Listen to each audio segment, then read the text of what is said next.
Despite what you might be thinking, these two circles are not equal. I repeat, these two circles are not equal. One is in fact larger than the other. What I need you to do is determine which one that is.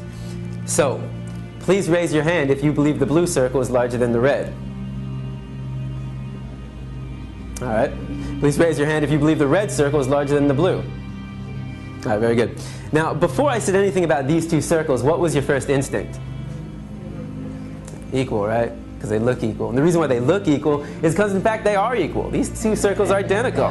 Yet I got just about every one of you to raise your hand and say that they're not. So what do we learn? That you can be manipulated like that to believe in something that goes against your natural instincts. Just imagine as a child you're taught that the blue circle is larger than the red. If you say it enough times, you convince yourself that's the truth. If you're told the lie enough times, it becomes part of your reality. And if enough people are taught that lie, that the blue circle is larger than the red, well, now it becomes part of the culture. And if that culture then passes that misinformation along to the next generation, well, now it becomes tradition. And what we have to remember is that just because we have a tradition doesn't mean it's morally acceptable. Tradition and morality are not always the same. So the traditions we have today doesn't necessarily mean they're morally acceptable. And as we evolve as a culture, so do our traditions. Now, The Matrix is a story. It's a story. When told enough times to enough people, it becomes part of that culture. It becomes the tradition. And this story is being told over and over every day. In fact, if you believe the image on the carton is where you're getting your milk from, you're deceiving yourself. This is a fantasy. It only exists in your head. It's a blue pill fed to you by the industry to get you to buy their product. This is the Matrix, the lie we tell ourselves about where our food is coming from.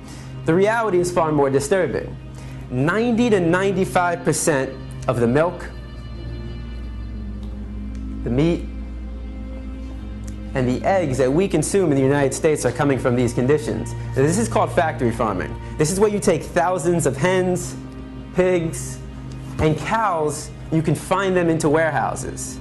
In fact, every year in the United States, 10 billion, right? 10 billion cows, pigs, and chickens are being slaughtered for food. So what that works out to be is that every second in the United States, 300 animals are killed, just like that.